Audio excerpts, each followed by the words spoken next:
point போகும். So evaluate கொடுத்த question என்ன சொல்லுங்க evaluate triple integral 1 divided by root of x square 1 minus x square 1 minus x square minus y square minus z square into dx dy dz over the region bounded by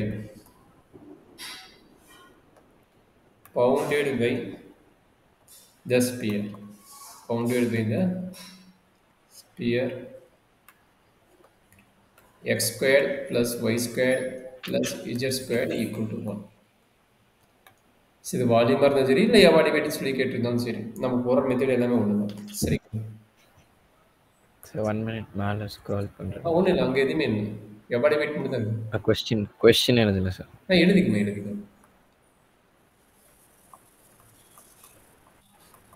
ஏதாச்சும் கேட்ரேட்டிக் புரியலன்னு சொல்கிறேன். சரிங்களா புரியுது.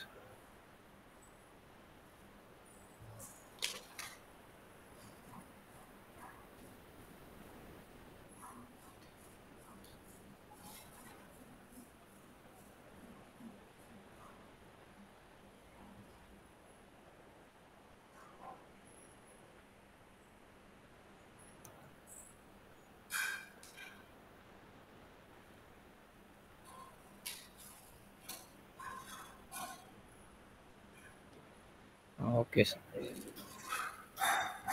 சரிங்க, இப்போ ஸ்பியர்னு சொல்லிட்டாங்க, இதுன்னு சொல்லிட்டாங்க. நீங்கள் நார்மலாகவே இது டைப் ஆஃப் ப்ராப்ளம் நான் போட்டு காட்டிக்கிறேன், நீ நார்மலாகவே போடலாம்.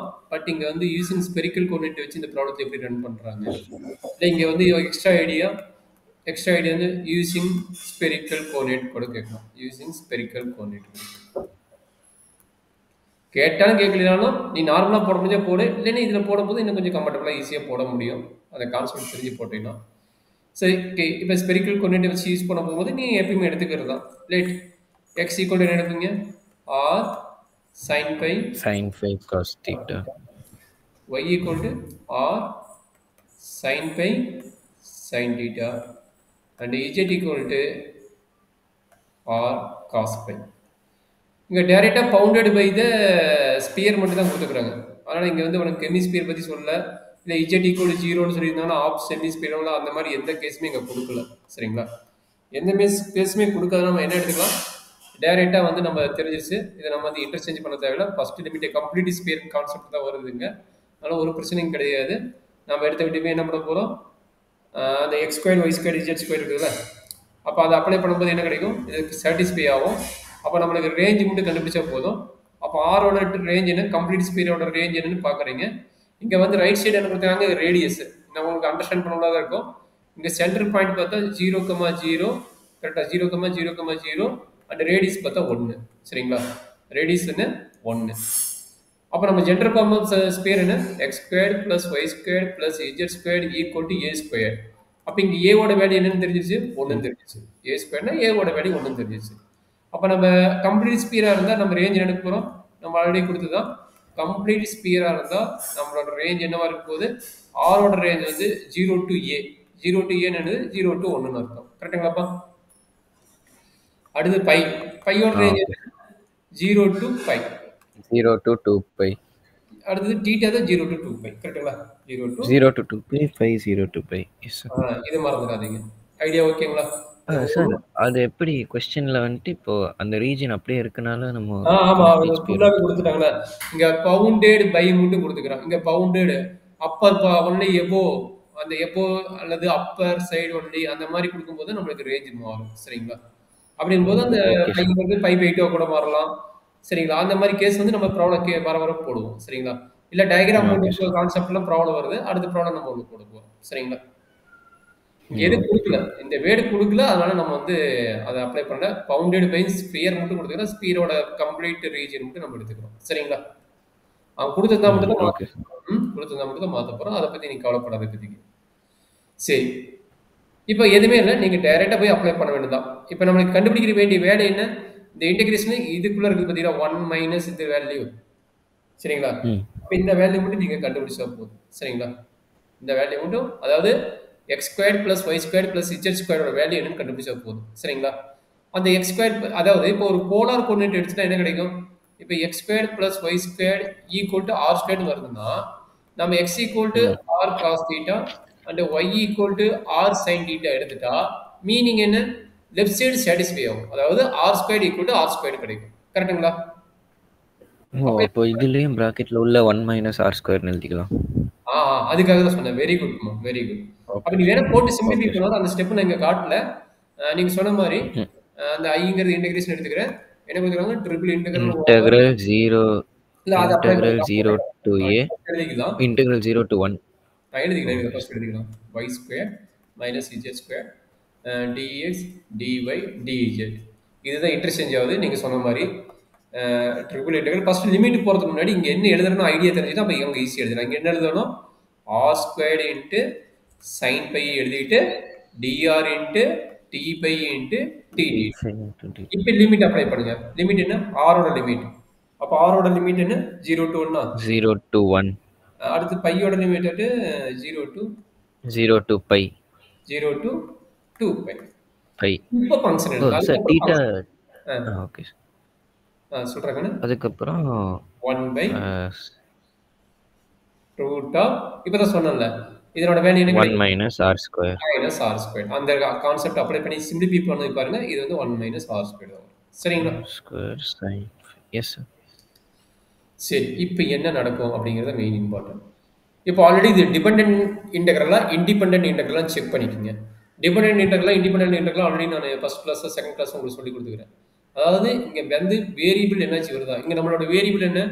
R by theta. அப்போ lower limit upper limit check பண்றீங்க. என்னாச்சு வேரியபிள் வந்துச்சுன்னா டிபெண்டன்ட் இன்டெக்ரல், இல்லைன்னா அதுக்கு பேர் இண்டிபெண்டன்ட் இன்டெக்ரல். கரெக்டுங்களா? நான் சொல்லி கொடுத்தா இருக்குங்களா? அப்போ பார்த்தா இது எல்லாமே எஸ் சார். கான்ஸ்டன்ட் டைமா தான் வருது. இது எல்லாமே கான்ஸ்டன்ட் டைமா தான் வருது. அதனால பார்த்தீங்கன்னா நம்ம என்ன பண்ணிக்கலாம்? ஸ்பிளிட் அப் பண்ணிக்கலாம். என்ன பண்ணிக்கலாம்ப்பா?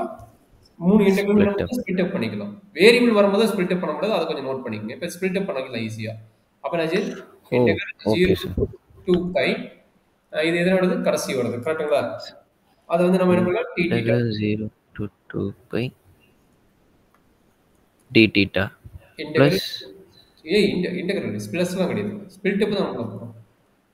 ஓ multiply. Oh sorry sir. Multiplication தான் இருக்குது. மல்டிப்ளிகேஷன் இன்டெகிரேஷன் மல்டிபிள் இன்டெகிரல் தானே, பிளஸ்லாம் இல்ல. Sorry sir. Sorry sir. Okay okay. Into integral 0 to 2 pi sin phi d phi ம் ம் into integral 0 to 1 r square by root of 1 minus r square dr. ம் ம் So first bracket solve பண்ணா 2 pi. அது solve பண்ணிட்டீங்க. இது 2 by. Second bracket பண்ணா Second bracket minus okay. ஒரே cos நிமிஷம் ஒரே pi. நிமிஷம். சைன் பை இருக்குது. நான் மறந்துட்டு பாருங்க. சைன் பை இருக்குது. அவசரப்படாத. இங்க சைன் பை விட்டுட்டேன். நான் விட்டுட்டு நீ போட்டுருக்கீங்க. Sorry. இங்க என்ன கிடைக்கும்? Minus cos phi limit 0 to pi. 0 to pi. Very good. இது ஒரு பிரச்சனை கிடையாது. இது எப்படி கண்டுபிடிப்பா? Any idea? Sir, t is equal to r square. Very குட்மா. Very good very good. Super. கரெக்டான idea. dt is equal to 2r dr. t equal to இல்லைன்னா 1 மைனஸ் ஆர் ஸ்கொயர் டைரக்டாக எடுத்துடலாமா? அப்படி எடுத்த வராது. ஓகே, அது இப்படி எடுத்த வராது கண்ணு. 2 ஆர் தான் வருது. அப்படி எடுத்த வரக்கூடாது. வராது வராது. வேற மெத்தட் Oh, okay sir. வராது. So அப்போ 1 minus r square. ஃபர்ஸ்ட் இதை கம்ப்ளீட் பண்ணுவோம். அது அப்படியே இருக்கட்டும். நான் கடைசியாக சொல்லி தரேன். அது தனி பாட்டு எடுத்து சொல்லி தரேன். Okay sir. இது இருக்கட்டும். Okay sir. ஒரு மெத்தட் சொல்லி தரேன். அது ஆல்ரெடி ப்ளஸ் டூலேயே படிச்சிருப்பீங்க. ரிவைஸ் பண்ணாமலாம் மேபி இருக்கனால கொஞ்சம் டிஃபிகல்ட்டாக இருக்கும். அந்த மெத்தடை நீ ஃபாலோ பண்ணிக்க ரொம்ப ஈஸியாக இருக்கும். So r is equal to sin theta. அது எடுத்துக்கலாம். அந்த ஒரு மெத்தட் இருக்குது. அதுவும் போடலாம். இன்னொரு மெத்தட் இருக்குது. அதையும் நான் சொல்லி கொடுக்குறேன். இது Okay. அப்ளை பண்ண first minus cos phi minus cos 0. சரி, நீங்க சொன்னனால இன்னொரு ஐடியா அப்படியும் போட்டு போடலாம். தப்பு கிடையாது கண்ணு. நீ சொன்னீங்க அப்படியும் போட்டு போடலாம். இல்லைன்னா இங்க பாருங்க, இங்க ஆர் ஸ்கொயர் இருக்குதா? இங்கேயும் ஆர் ஸ்கொயர் இருக்குதா? Yes sir. இங்க இருக்குது ஆர் ஸ்கொயர் இருக்குது, இங்க ஆர் ஸ்கொயர் இருக்குது. என்ன டைம் மிஸ் ஆகுது? இங்க 1ங்கிற டைம் இங்க இல்ல. அப்ப ஆட் அண்ட் சப்ட்ராக்ட் ஃபார் 1. எந்த time? Oh, yes sir, yes sir. ஞாபகம் வந்துச்சு சார். என்னப்பா? எஸ் சார் பண்ணியிருக்கோம். இந்த மெத்தட் போட்டிங்கன்னா ரொம்ப ஈஸி. நீங்கள் அதுலேயே போட்டாலும் ஈஸி தான். பட் இது அதை விட ஈஸியாக இருக்கும், அதுக்காக சொல்கிறேன். Okay, add and subtract for +1 -1. அப்போ சிம்பிளிஃபை பண்ணுங்க, என்ன நடக்குதுன்னு? That is equal to cos பையோட வேல்யூ -1, இதோட வேல்யூ -1. ஆல்ரெடி ஒரு மைனஸ் வெளியே இருக்குது, அது ப்ராக்கெட் போட்டுங்க. ஆல்ரெடி இந்த மைனஸ் வெளியே இருக்குது, அப்போ மைனஸ் மைனஸ் மைனஸ் +2 ஆயிடும். அப்போ இது 4π ஆயிடும். கரெக்டாக கண்ணு? ஸோ ஆக்சுவலாக இங்கே செகண்ட் அந்த தனியாக பண்ணதில் first multiply by minus sign பண்ணணும்ல சார்? இந்த -π இங்கே இருக்குல்ல, மைனஸ் சைன் இங்கே இருக்குல்ல. சரி, இல்லை இல்லை, செகண்ட் ப்ராக்கெட் அந்த √(1 - r²) ப்ராக்கெட். ஆமாப்பா, இங்கே மைனஸ் இருக்குது. Add and subtract. ஏன்னா நம்மளுக்கு சார் நம்மளுக்கு ஆனால் 1 - r² வரணும். வந்துடும். அதை நீ கவலைப்படாத, அதை இப்போ நான் கொண்டு வந்துடுறேன். அதை நீங்கள் இது பண்ணிக்காத, அதை இப்போ கொண்டு ஓ வந்து. Okay sir. அதே மைனஸ் காமன் எடுத்து வந்துடும், அது ஒரு பிரச்சனை கிடையாது. எது பேர் பண்ணுறீங்கன்னா அது இம்பார்ட்டன்ட். இது ரெண்டையும் பேர் பண்ணி மைனஸ் எடு, அவ்வளோதான்.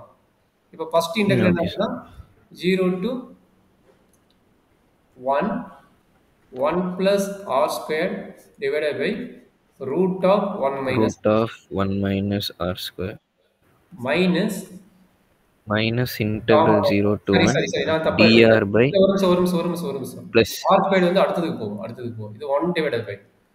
இப்போ இது ரெண்டுக்கும் மைனஸ் காமன் எடு. இது ரெண்டுக்கும் மைனஸ் காமன் எடு. அப்போ என்ன ஆகும்? இன்டெகிரல் இது tr-னு வச்சுக்கோங்க. இன்டெகிரல் 0 to 1, இதுக்கு என்ன பண்ணிட்டேன்? ரெண்டுக்கு காமனாக மைனஸ் வெளியே எடுத்துட்டேன். அப்போ என்ன நடக்கும்? 1 - r² divided by √(1 - r² into dr. புரியுதா இல்லை டவுட் இருக்குதுங்களா?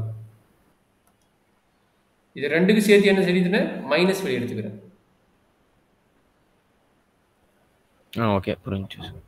இல்லை இன்னொரு சொல்லி தர வேணுமா? சரி, இல்லை புரிஞ்சு சார். ஓகே அவ்வளோதான். இப்போ நீ இன்டெகிரேஷன் போட்டு அப்ளை பண்ணி சிம்பிளிஃபை பண்ணால் முடிஞ்சு போச்சு ப்ராப்ளம். அப்போ என்னாச்சு? 4π 1/r². இதனோட ஃபார்முலா என்னடா கண்ணு? இதனோட ஃபார்முலா என்ன?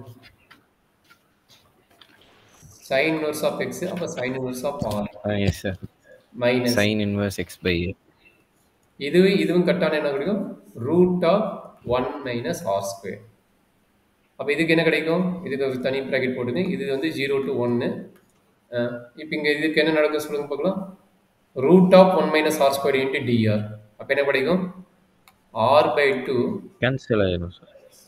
இல்லை, இதுக்கு ஃபார்முலா ஆல்ரெடி கொடுத்துக்கலாம். Okay sir. Plus a²/2. a²/2 1/2 sin inverse of r/1. r/1 வந்து 6. லிமிட் பார்த்தா 0 to 1. லிமிட் பார்த்தா 0 to 1. 0 to 1. கிளியரா? டவுட் இருக்குதாமா? இல்லை புரிஞ்சு சார். அவ்வளோதான் வேணும். ஜஸ்ட் நீங்கள் லிமிட் மட்டும் அப்ளை பண்ணி போட. 4π into π/2. சூப்பர். π/2 அது வந்து 0 வரும். 0 minus both upper limit first பிராக்கெட்டும் ஃபர்ஸ்ட் இது அப்படியே கேன்சல் ஆயிடும் sir. Very good. So 1/2 into π/2 அவ்வளோதான் சார். வெரி குட், அவ்வளோதான். So 4π into π/2 minus π/4. 4/π/2 minus π/4 equal to LCM into 4 sir. அதாவது இது 90 டிகிரி, இது 45 டிகிரி. இது ஈஸியான கால்குலேஷன். நீங்க LCM எடுத்து போறதுக்கு பதிலா இங்க நான் ஈஸியா நான் வச்சுங்க. இது 90 டிகிரி, இது 5/4. Yes sir. அது மாதிரி நான் வச்சு ரொம்ப ஈஸி. இது கட் ஆயிடும். அப்ப π² ஆன்சர். π² cubic unit. எஸ். அவ்வளவுதான் கண்ணு. Very simple problem. டைரக்டா ஸ்பியர் கொடுத்துக்கறாங்க, அது சிம்பிளிஃபை பண்ண சொல்றாங்க. டைரக்டா ஆன்சர் வந்து